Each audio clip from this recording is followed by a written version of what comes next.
Hello, everyone, and welcome to the Content Strategy Experts webcast. This presentation is Taxonomy Planning, and it's presented by Gretyl Kinsey and Bill Swallow. The Content Strategy Experts webcast is brought to you by Scriptorium. Since 1997, Scriptorium has helped companies manage, structure, organize, and distribute content in an efficient way. I want to go over just a couple of housekeeping things before we get started. Attendees are going to be muted during this presentation. Many of you sent in questions when you registered, and we have included answers to those in our presentation. But if you have any other questions that come up during the presentation, or if you didn't get a chance to ask your questions when you did register, please type them into the questions module, and we will get to them at the end of the presentation. So if you would now, just go ahead and locate that questions module in the GoToWebinar interface. And again, I will get to those at the end of this presentation. So with that, I'm going to go ahead and turn things over to Gretyl and Bill. Gretyl and Bill, are you ready? Yes. All set. So hello, everyone. Just to briefly introduce myself, my name is Gretyl Kinsey, and I'm a technical consultant here at Scriptorium, where I've been since 2011. And some of the things that I focus on here as a consultant are information architecture, metadata modeling, and I've also done a lot of work on our Learning Data site, which is a free e-learning resource for learning how to write content in DIT-XML. And a lot of the stuff that I've done on the sort of information architecture and metadata side of things has really helped me get a lot of experience when it comes to things like taxonomy planning. And I'm Bill Swallow. I'm the Director of Operations at Scriptorium, and I've been with the company a little bit, well, not as long as Gretyl, but getting close to that mark. I'm mainly involved in enterprise content strategy and localization strategy, although I do quite a bit of work with taxonomy and metadata, as does Gretyl. And a lot of my experience does come from the localization side of things. I've worked for a couple of different localization service providers in the past and have brought that knowledge along into my work with enterprise content strategy.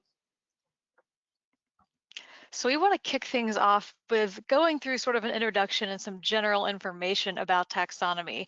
We got a lot of really great questions from all of you as you registered, kind of in the vein of just what is a taxonomy? You know, what are some best practices? How do we get started? You know, kind of just getting information on what a taxonomy is and how you might use it. So Bill, the first question that I have for you is just how would you define taxonomy? That's a really good question. If you have done any kind of searching online, you've probably found 1,000,001 different definitions that all touch upon kind of the same line of thought. But when we talk about taxonomy for content, it's really about classifying and organizing content based on either heredity or based on different types of the same thing. So we're looking right here at a nice table setting, and you could lump the entire table setting into create a taxonomy based on this table setting. But one of the questions that actually came through was asking a very specific question about what is the difference between ontology and taxonomy. And the two kind of play hand in hand when we talk about content. Ontology is building relationships within a certain context or within a domain of knowledge, and taxonomy classifies that information. So looking at this dinner table, you have a taxonomy of utensils. So you have many different types of forks. You know, you can have salad forks, dinner forks, seafood forks, and dessert forks all sitting in front of you. They're all different types of forks that would be classified as forks, but you wouldn't necessarily lump them into the same taxonomy grouping as dishes and bowls. They might be somewhat related, but they are not of the same kind. And this is what we're talking about with, you know, how the two play together. You have these taxonomies where you're classifying things as belonging to a certain type, and you can drill down into many, many, many levels of weeds to define exactly, you know, the specific differences between the similar things. Or you can look at it as more of an ontology to say, okay, you've got a dinner setting, you have plates which have their own taxonomy, it may encompass bowls, and you would use a combination of your utensils and your flatware or your plates and such to perform a certain task, such as devour dinner. Yes, absolutely.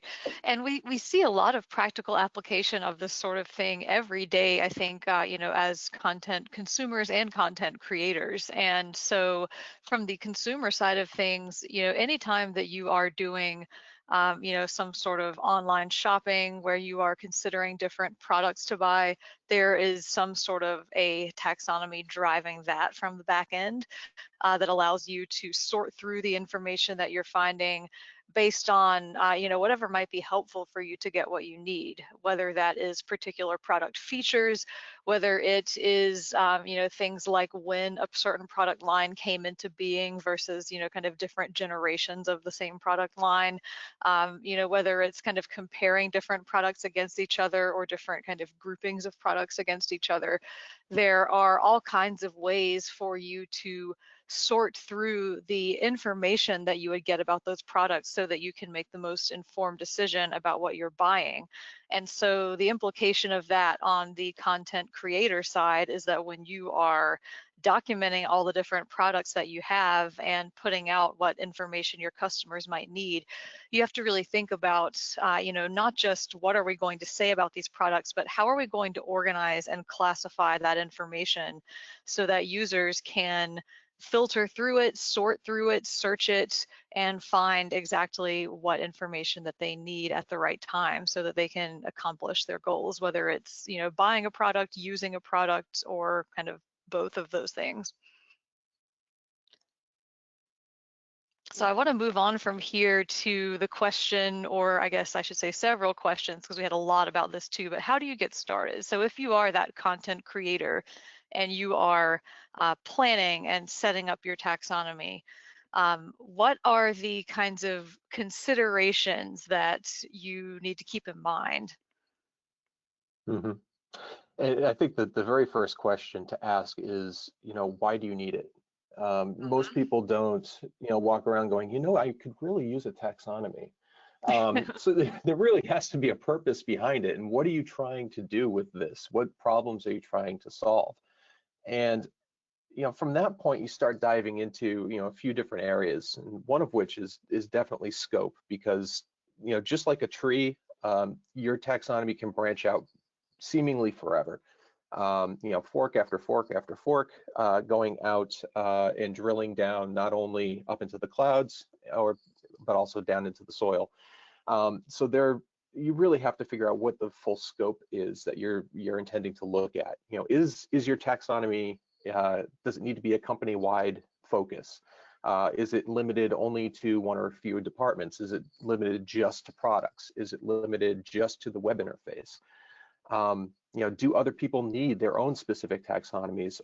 Do they need to align with the larger one, or can they stand alone on themselves? So trying to figure out the scope of what it is that you need. Yeah, that's really Likewise, oh, sorry, go ahead. sorry, I was going to say, just jumping in on scope, that I think is kind of one of the most difficult things that I've seen working with different clients here at Scriptorium, because when you do have a large company and you've got all these different departments trying to figure out what their taxonomy needs are, or sometimes you have one department that knows they need a taxonomy and then these others don't until the first one brings it up, that's where you really get into these questions of scope. And there's a whole lot of coordination that has to happen just to make sure that any relevant groups in the company or the entire enterprise at large has this clear understanding of what scope of taxonomy they need. Exactly, and the needs are going to vary. One Yes. group might leverage the taxonomy in a very different way than another. So the web group might be more focused on user-facing taxonomies, and the content development group might be more interested in source content development taxonomies. So being able to classify things so that they can find information to quickly edit, update, make sure that they have a full content set for whatever it is they're developing, in these types of things, and also inform any kind of metadata use that they might be planning. and making sure that that's aligned as well. Certainly there'll be a handshake there between a lot of the metadata and a lot of the organizational work that the writers do when it comes time to publish information on the web. Absolutely. And I think as you were starting to say before we kind of went off there, the next kind of logical place to ask questions and start that planning once you have really determined the scope that's needed is looking at your stakeholders and asking, Mm-hmm. now that we've nailed down our scope, who has to be involved in this planning process, and kind of what levels of the company need to be involved. So for things like the actual taxonomy planning, it's likely to be people like your employees, your writers, your subject matter experts, other contributors that really know the ins and outs of what your needs might be. But then it's going to be people at the management and executive level that sort of have that power to make it happen and to get the resources together to actually put that in place. And so it's really important to think about, that representation of stakeholders from all different levels across the company. And then especially if you get into this, what we talked about with scope, with different departments having to be involved, any of their kind of corporate hierarchies that may be the same or different from your own department, there's got to be that sort of coordination of stakeholders as well. Yep. And then also, after you've done your navel gazing internally, you also have to consider the audience that is going to be consuming the content ultimately. And does your internal taxonomy match up with what they're expecting? A lot of times, especially when the web was young, companies would organize their websites based on what was important to them. And they found out very quickly that people were either not finding information or weren't finding them at all. Getting frustrated and leaving their site because the information was not arranged in a way that they could find what they were looking for, or was using even terms that did not mesh with what the company thought things should be called. So these are other things that you need to start considering. Who are your users and who are your audiences? To what end are you doing this taxonomy work, and how will it impact those who are consuming the content? Absolutely. And that gets into the idea of, once you've established who are those users, as Bill said, how are they going to be using it? What kinds of things are your users going to be searching for to find that information they need? And, that's going to be a very different answer depending on what kinds of segments of an audience you might be serving. So, for example, if you are serving content to your kind of external facing customer base, they're going to be using very different search terms and methods of categorizing your information probably than someone like an internal user or an author or a subject matter expert who knows the products a lot better than an average customer would. And so you have to think about, the kinds of metadata that you would put on your content for an internal user trying to find what content that they're going to be working on versus an external user, a customer, just trying to find the right information that they need to make a buying decision.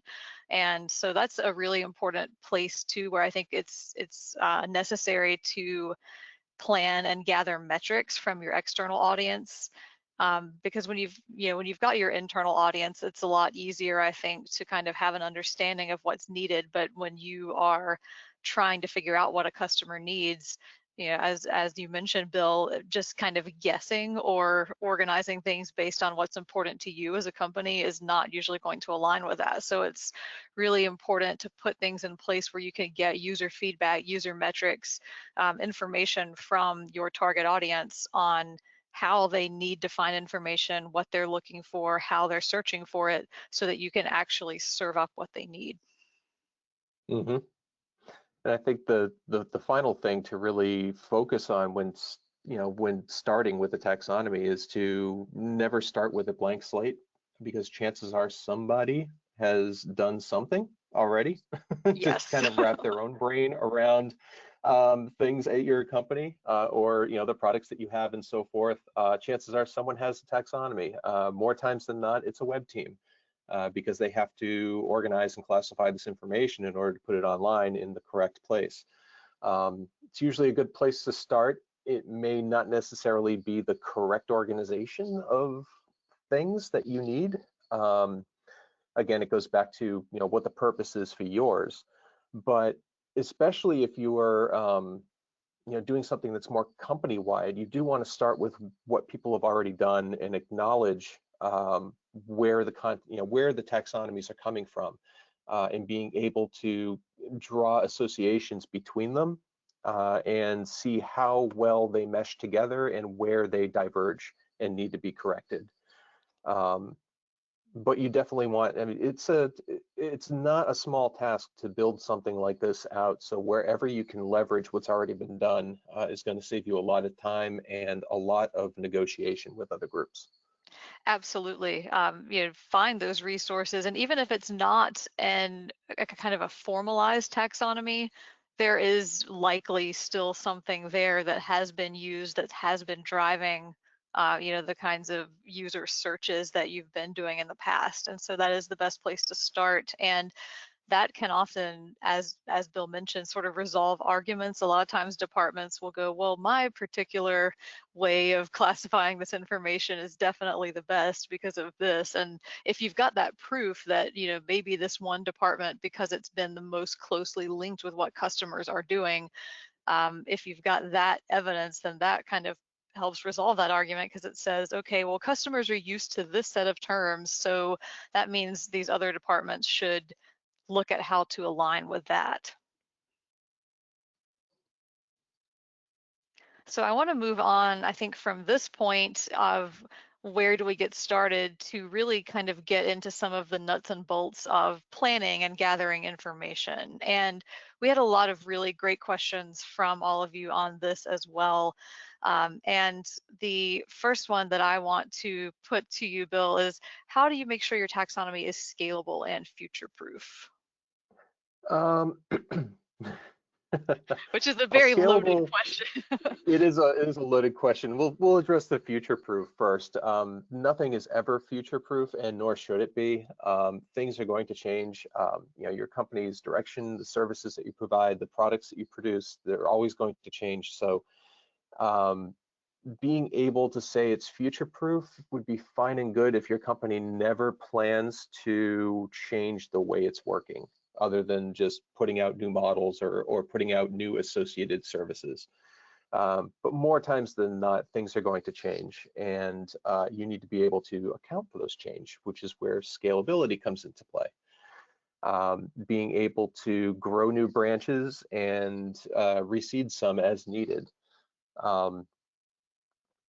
Those are incredibly important. And probably the best way of starting to do that is to keep an open feedback loop going, both internally and externally, to kind of figure out if people's needs are being met, if suddenly there's no home for something, that you can't easily classify something new in what exists already in your taxonomy. And being able, hopefully not as a reactive measure, but hopefully as a proactive measure, being able to plan for these things, and have people say, hey, we got this new thing coming out, doesn't quite fit in this bucket, doesn't quite fit in that bucket, what do we do with it, what do we call it, how do we address the public with this, and stir up an offering and categorize it in a way that they're going to understand what it is.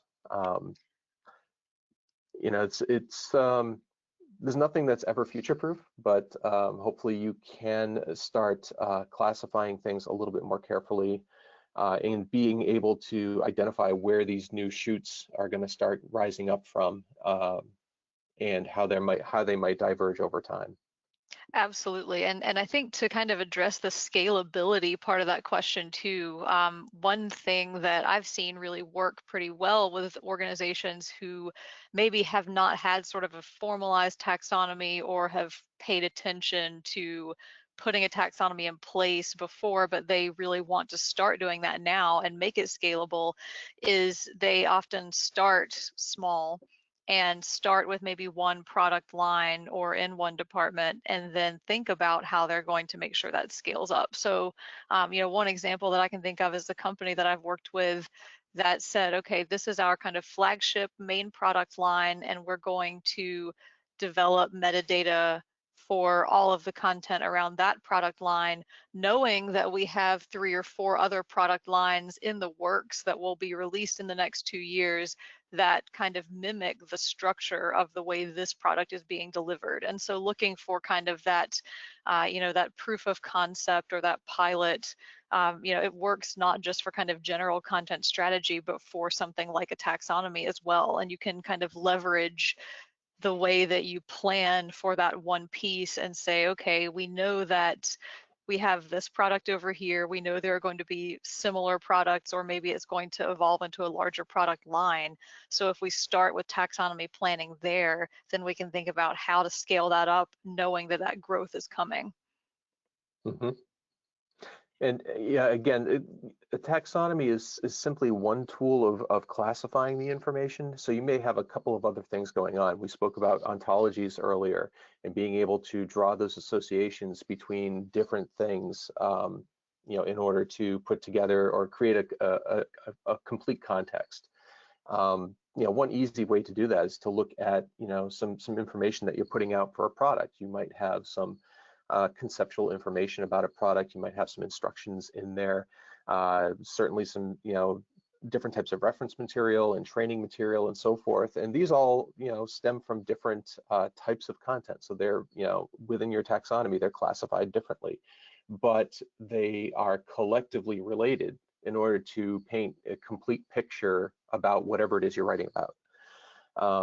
And being able to keep those things in mind as well. So when you start having, a new offering or a new product or a new audience type, it's important not to just to look at the taxonomy, but to look at these other relationships as well and start seeing, well, if we're developing this new thing for this new offering, if we're classifying things a little bit differently here, how does that impact all the other stuff we have? And should we start classifying those things in a similar way as well? Absolutely. Another question that we got is, how does your taxonomy affect organization, planning, and execution? And I think this is a really interesting one, because I think both of those things kind of affect each other. So, your taxonomy can affect the way that you organize and plan things in the future, but then also things like organization and planning and execution affect your taxonomy. So what are your thoughts there, Bill? Well, it certainly does give you a place to start, and you need to kind of know what you need in order to develop against, this new thing.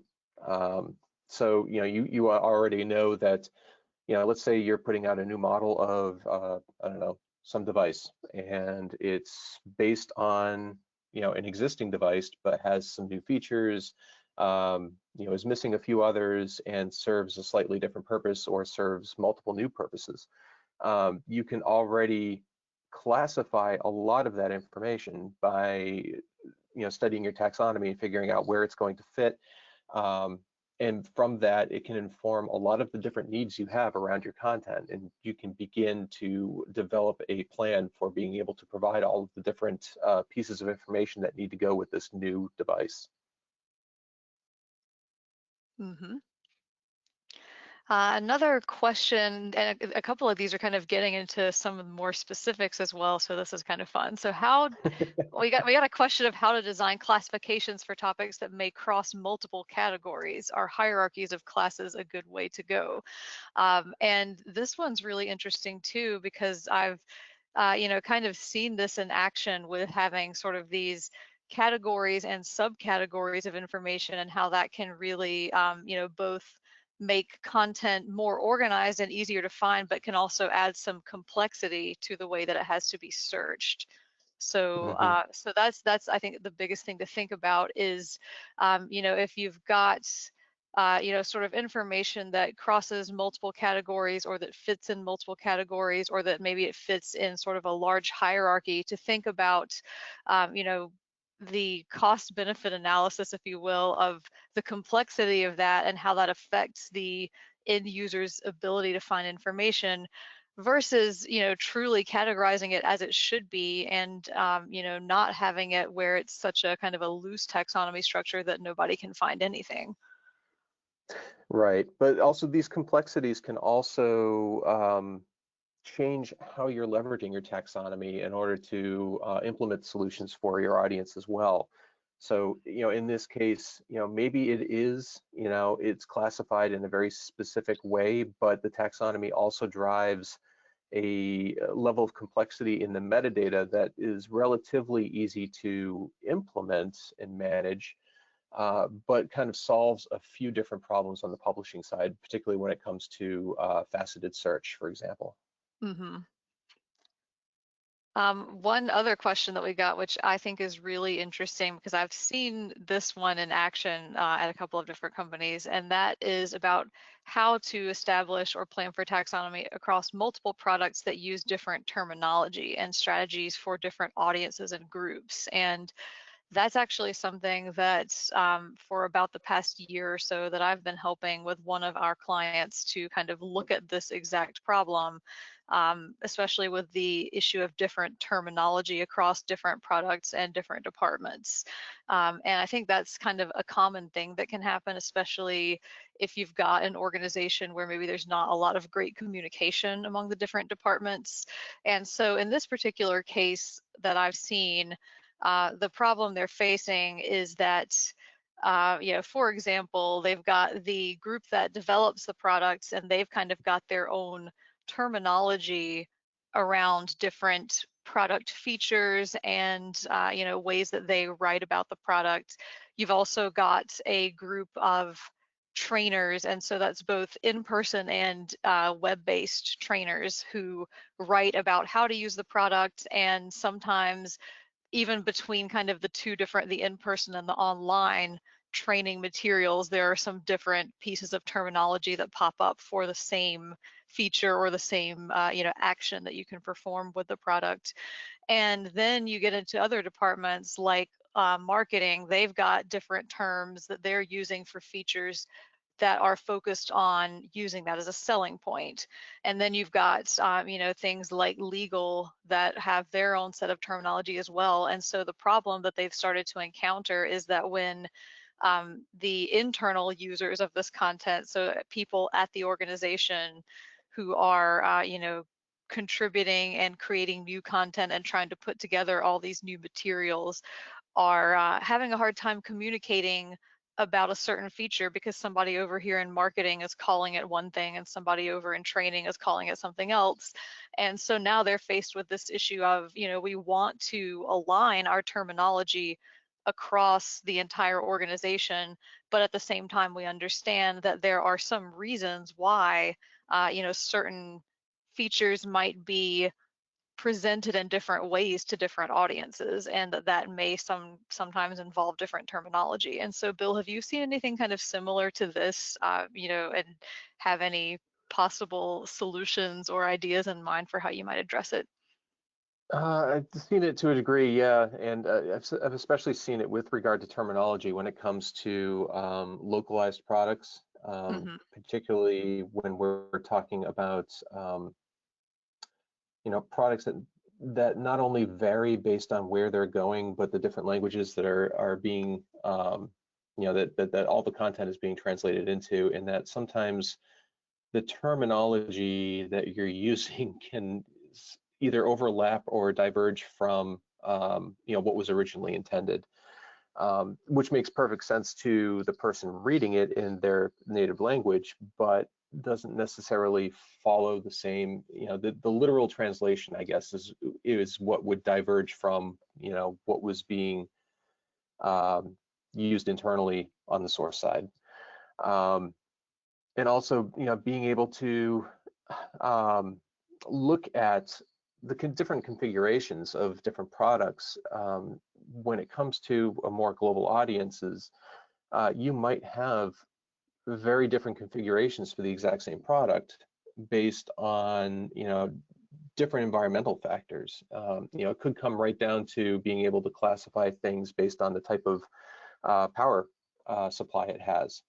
And if you're sending it out to 3 different companies that use 2 different voltages and 3 different amp settings, you suddenly have a whole different a whole different problem within the same product line. Mm-hmm. You could resolve that with drilling your taxonomy even deeper and being able to classify these things not only by product type but also by regional distribution. That again leads back to your problem, Gretyl, that you mentioned with having these multiple ways of classifying the same thing. Yeah. And I think when it comes to figuring out the solution for that, the first place to look is to ask yourself, what are the problems that that's causing? So if there is, some really important reason to have sort of this, different terminology in different contexts, that should be documented and communicated and understood so that it doesn't cause any confusion, internally or externally.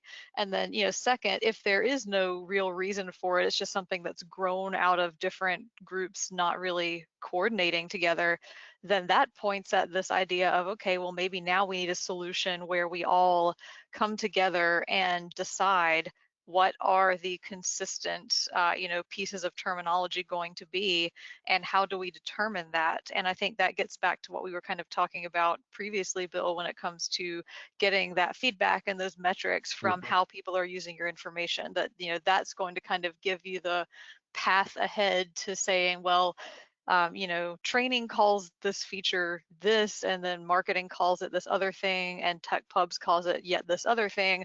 But if our audience calls it this, then everyone across the company should start calling it that as well, and that should be, implemented and enforced as the definitive terminology that gets shared across the entire organization as part of the taxonomy.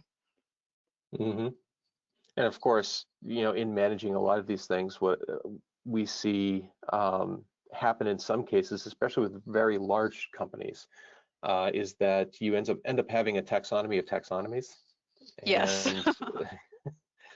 And it sounds really good on paper to be able to classify things and have, basically an entirely new taxonomy being used in one group that is, structurally related to a taxonomy that someone's using in another group, but maintenance on that can be a nightmare.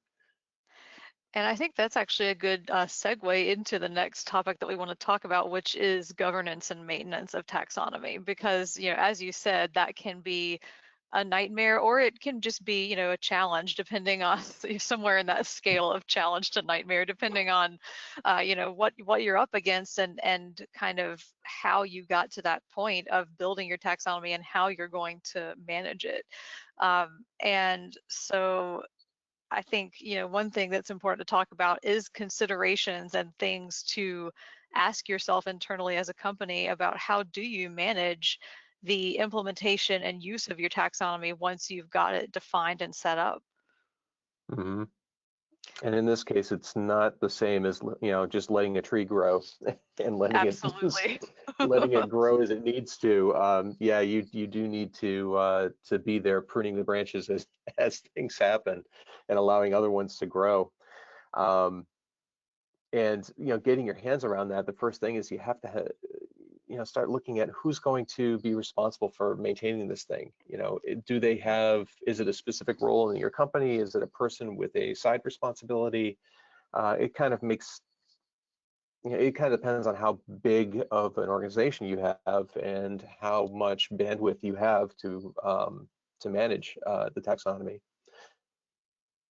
Yeah, and I think that that's kind of one mistake I think I've seen a lot of companies make, is that they come up with this taxonomy, they get everything organized, they define everything, but then they don't think about a dedicated resource of who's going to keep it maintained, who's going to keep it updated, who's going to be the one responsible for, making sure that any changes that happen to that organization get in and get communicated outward everywhere that they're relevant. And I think a lot of times people assume that's going to be as simple as like one sort of tool that manages it all, but it's really more about having the human resources and someone who understands the way that this problem might cut across a lot of different departments that may be using different tools when it comes to, actually tagging their content with the relevant metadata from the taxonomy, or, if they're on kind of a web side of things and they've got web tags,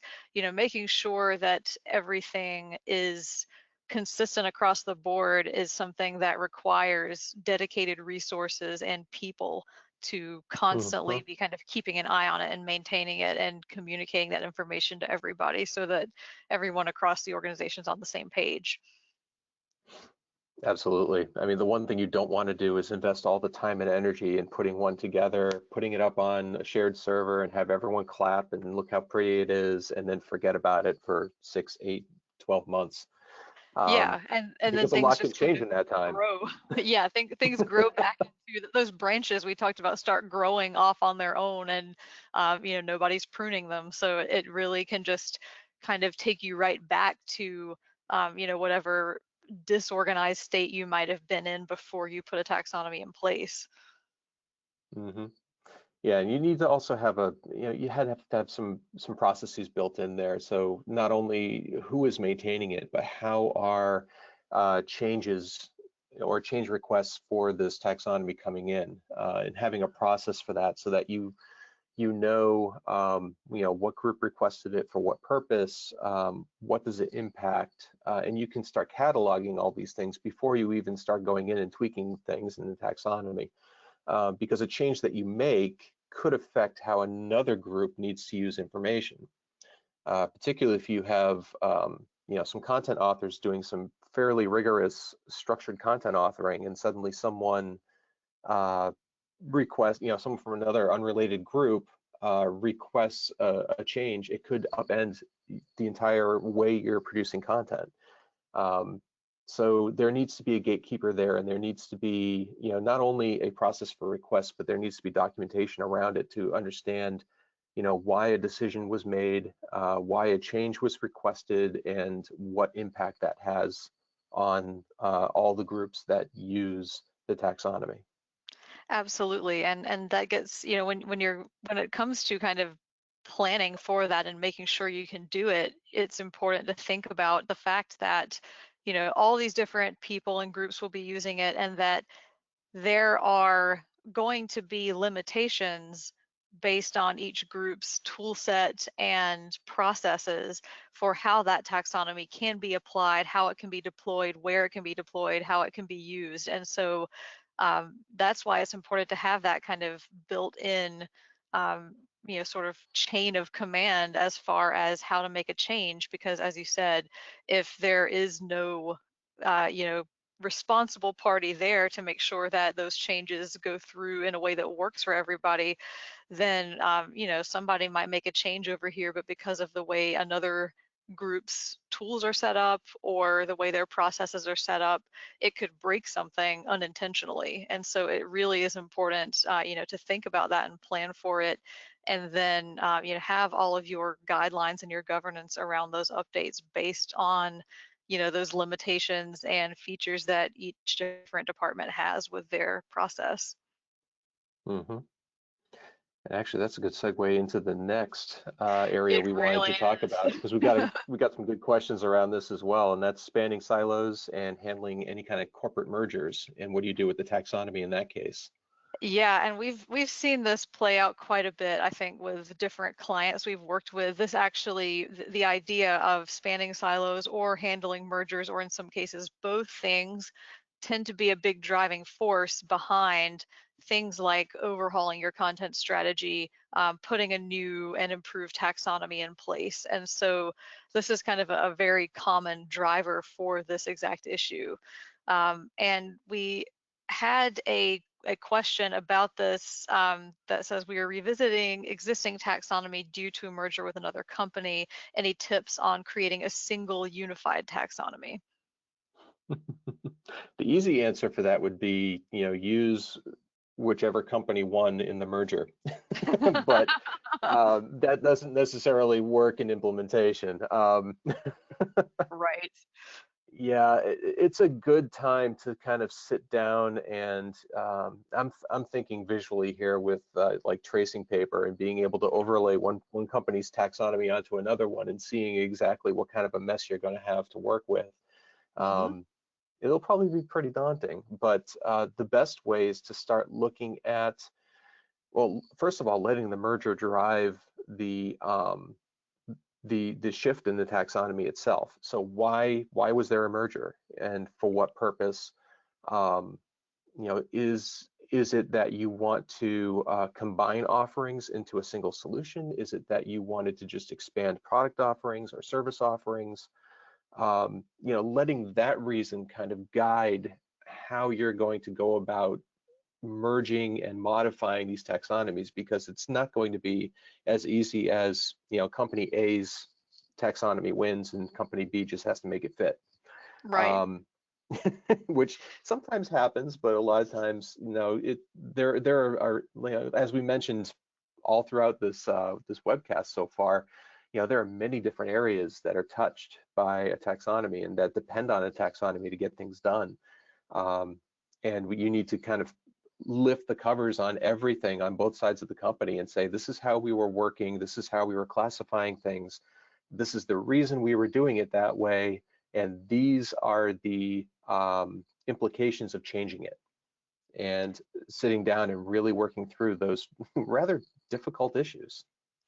Yeah, absolutely. And I think one place to start there is once you've sort of identified all of those things, you know, those reasons why you had the merger, and you know, any information that we talked about up front before with you know, kind of getting the metrics and information from how customers have been using information. Now you've suddenly got that issue twofold. You've got it coming, you know, anything that you've been gathering like that is coming from these two or sometimes more different organizations that have merged together. And so it's important to, you know, once you've got your priorities down for you know, what caused the merger and where are you going from there, and what are your goals now as this new unified company, to look at everything you had been gathering before and use that to inform, you know, which pieces of taxonomy do we keep, which ones do we toss out, which ones do we literally merge together just like we did with the companies. And so I've, you know, worked in a few cases like this where there's been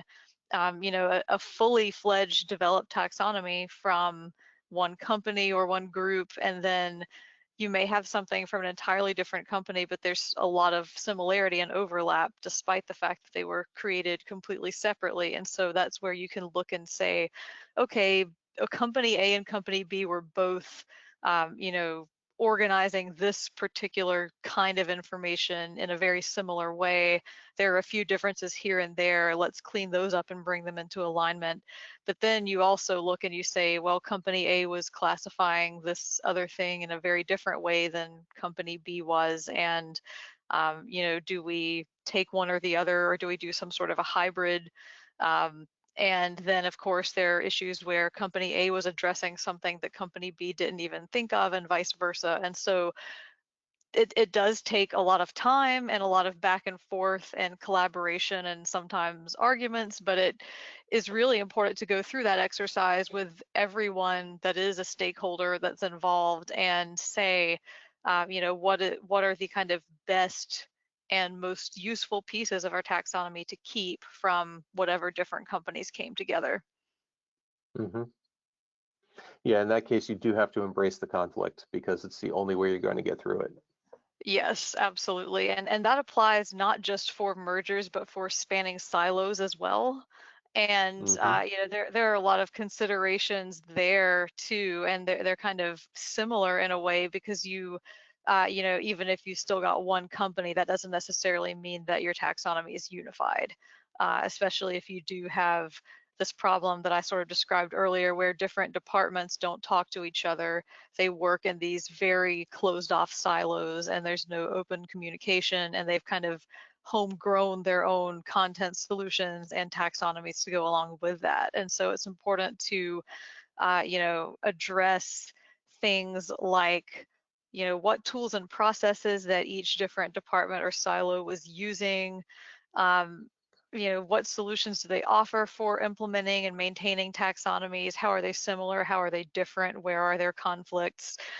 You know, what kinds of gaps exist? What kinds of overlaps exist? And that's, again, that same exercise that we just talked about with, going through and looking at what each department was doing, sort of the same way that if you had a merger, you would look at what each company was doing, and kind of determine who comes out on top, who wins, which pieces of the taxonomy end up in the final version based on what's going to be most useful for achieving your goals. And so those are kind of things to think about when you're asking yourself, how do we solve this problem? How do we get all these different silos into alignment? Hmm. Yeah, it all comes down to the core needs and, being able to find that common ground, or be able to at least identify that there is no common ground and that you need to work together to solve both needs.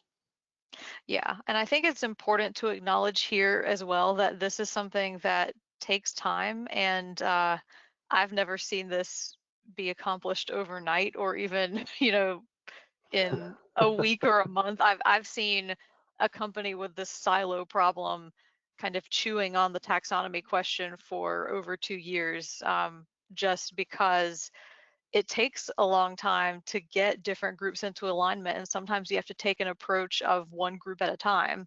So maybe you get, Hmm. tech pubs and marketing into alignment first, and then from there you expand and you pull in training, or then from there you expand and you pull in support or legal or whatever. But you kind of, just because there are other focuses than just content. Departments are busy, everybody's pulled in different directions, and even if there's sort of this taxonomy initiative growing in one group, it doesn't necessarily mean it's going to be a priority across the board. So you kind of have to just strike while the iron is hot as you can, and a lot of times it comes down to, is there a specific problem or roadblock that's caused by having these sort of siloed off taxonomies, and that ends up being the breaking point when finally these groups will sort of cave in and start working together. But until then, you really sort of have to sell it and sort of communicate to this other department, hey, we're not able to serve up this content in the way that our customers need because of some effect that your taxonomy is having on what we're doing. So let's talk, let's solve this problem. It's going to make things better for both of our teams. But a lot of times, you kind of have to do it as you can, one piece at a time, just because, unless you have an executive champion somewhere up there enforcing it very quickly across the board, it's something that sort of develops slowly over time based on needs. Hmm. And keep in mind that while you're doing all of this, things continue to change in the background. Oh yes, yeah, and that's kind of like why you said you can't ever truly future-proof, because the future is a moving target, and so you can do what you can, but you have to make sure that you are flexible and have that adaptability in your taxonomy and in your larger content strategy in general, just to make sure that as goals change and needs change and priorities change, that your taxonomy can be flexible and change with it. Well said. And I think at this point we can start taking, we've got about 12 minutes left, so we can start taking any questions from all of you that you did not have a chance to ask ahead of time when you. Yes, great. If you do have any questions, you can go ahead and put them in the questions module. And Gretel, I am going to have to ask you to look at those questions because my GoToWebinar panel is frozen. Oh no, let's pop those out. All right, so we've got one that's more of a comment than a question, but I think I agree with it and it's worth discussing. It says, this is why it's important to have periodic meetings between technical writing and training development. And that is absolutely true. And I've seen big improvements in companies that do that, that establish these regular meetings and discussions and communication, especially if that did not exist before and it was causing some sort Hmm. of a roadblock or a problem. Yep. Yeah, this is just another form of governance, being able to essentially have a committee that goes and reviews things and makes sure that everyone is on track, that everyone's needs are being met, that new needs are being floated up to the group for discussion. Because the last thing you want to do is plan this in the vacuum and then have everyone start screaming when you roll it out. Yeah, absolutely. And I think it's it can be sort of difficult to establish those meetings if that's not been part of your corporate culture before. And so I think that's, one thing to think about as well is how something like taxonomy can end up being cutting into the area of change management, and how you may have to, you're not just establishing a new taxonomy, but you're also establishing a new way of working going forward, and how that can definitely be challenging, and it can be hard to get people on board, but the reward is very much worth it once you get that up and running as it should be. Provide snacks. That usually gets people in the Definitely room. provide chocolate specifically. So another comment that's come in, which I think is really interesting and agree with as well, just says, when I think of a taxonomy workshop, I think of people in a conference room with sticky notes and markers. And yes, a lot of times that is a really great way to start, is just, everybody get together and brainstorm and discuss. And I think that's especially true if you have if you don't really have kind of that starting point taxonomy yet, and you're just asking yourself, how are we going to categorize and organize all of our content and our product information? That's often a good way to have it start, is, just people get together in a conference room and sit down and plan. And it kind of gets back to the other comment we had as well, with having those meetings and that communication. Mm-hmm. Yeah, sticky notes are your friend in those meetings, because you can easily jot things down and move them around on a whiteboard very easily and start building out even just the fundamentals of the taxonomy. And usually that's just enough. Once you get everyone's ideas down and organize them, you can all step back and look, and there's usually that aha moment when suddenly you have a collective click, and at that point everyone understands what the purpose and the approach needs to be. Yeah, and I've actually seen this kind of grow, where something started like that with sticky notes and then ended up becoming digitized with diagrams and spreadsheets, or just lists, and sometimes all of the above, and kind of growing it organically that way, and then distributing it to a bunch of different teams, and using that as ways to have different options for how to categorize things easily and move them around and try different things. Mm-hmm. And that really kind of gets into the next question as well, which says, since we're all a near universal remote work world at the moment, taxonomy development is going to be largely online. Are there tools that you'd recommend? And I think, kind of like I just mentioned, one that it's very simple, but just people using like shared spreadsheets, Google Sheets, or having an Excel file, like a company SharePoint, something like that, where it's an editable and living document where you can easily put things into categories and shift them around and share it with everybody, is one place that I've seen several different companies use as their starting point. Mm-hmm. Yeah, there's a ton of software out there that you can certainly use. Um, I tend to err on the side of keeping it as simple as possible, which always brings me back to spreadsheets. When it comes time to manage these things, mainly because then the information can go wherever it needs to. You can usually write some kind of script or something to import a spreadsheet into almost any application for implementation purposes. But about the collaboration, aside from the spreadsheets, I know it depends on at what stage you're at with developing your taxonomy. And if you're looking for that initial kickstart, so that in-person meeting where you're all going up to a whiteboard or writing sticky notes, there are a lot of virtual whiteboards that you can use and share with people in a conference call or a web meeting. Actually, even some web meeting software does have them built in as well, to start sketching these things out and having people, literally point and move things around based on, where they think things should go, or to make a point or what have you. But yeah, I tend to go back to spreadsheets more than not when things start to harden a little bit and you have some direction and you just need to start building out layers. Those are usually the quickest, easiest, and most universal tool out there to start building these out. Yeah, and I want to come back to some of the other things that you mentioned as far as things like whiteboards and sketching out, because we did just get another comment that says spreadsheets are really hard on a shared screen, which I do agree with, because I've been in a lot of taxonomy meetings where we're looking at a shared spreadsheet, and if the categories are very extensive or very large, you can only sort of look at one piece at a time.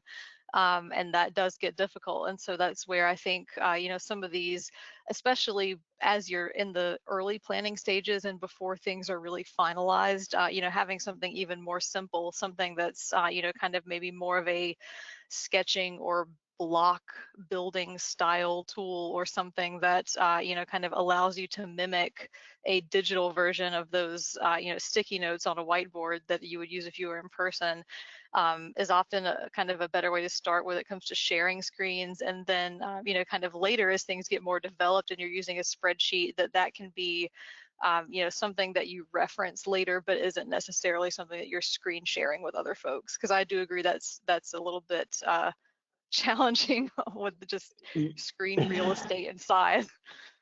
Yeah, I've glazed over once or three or a dozen times in meetings when we were just digging into spreadsheets online.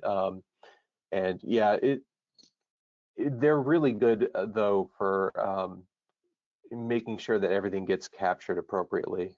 So if you are at the level where you're starting to use spreadsheets to manage a lot of your taxonomy development, when you have these meetings, it's probably best to do some kind of a pivot table or some kind of a query or a snapshot of some of the information that you're collecting, so that you can drill through it easier with a remote audience. And for those who don't know, I work remotely usually, so all of my taxonomy development with clients and even with my cohorts at Scriptorium has pretty much been online.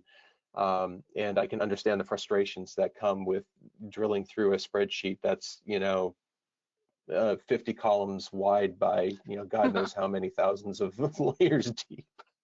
Yes, absolutely. So we've got one more question, which I think is perfect. Probably have time just for this one more, and that is, can you explain where taxonomy is typically applied in most organizations? In the content, in the structure of the content, such as XML or HTML, in metadata, other, or all of the above? Yes, it's other and all the above. Yes. No, yeah, all the above is absolutely correct. A lot of times we see taxonomy driving content organization on the back end, content organization on the front end, so wherever things are being published and how the content's being arranged for publishing. And a lot of times it drives not only the content model, but also the metadata that lives within the content itself for both internal and external purposes. So yes, D, all the above. Yes. Okay, well, I don't see any other questions. So I think with that, we are going to go ahead and wrap up. If you do have any other questions that come up, feel free to reach out and contact us. You can get our contact information off of scriptorium.com, or you can email us at info@scriptorium.com. So thank you so much, Bill and Gretel, for sharing your insights today. Thank Thank you. you. And thank you all for attending the Content Strategy Experts webcast. The next webcast is coming up on Wednesday, May 27th, and Jake Campbell is presenting InDesign and Data. So you can register for that on our website under events. And thank you all.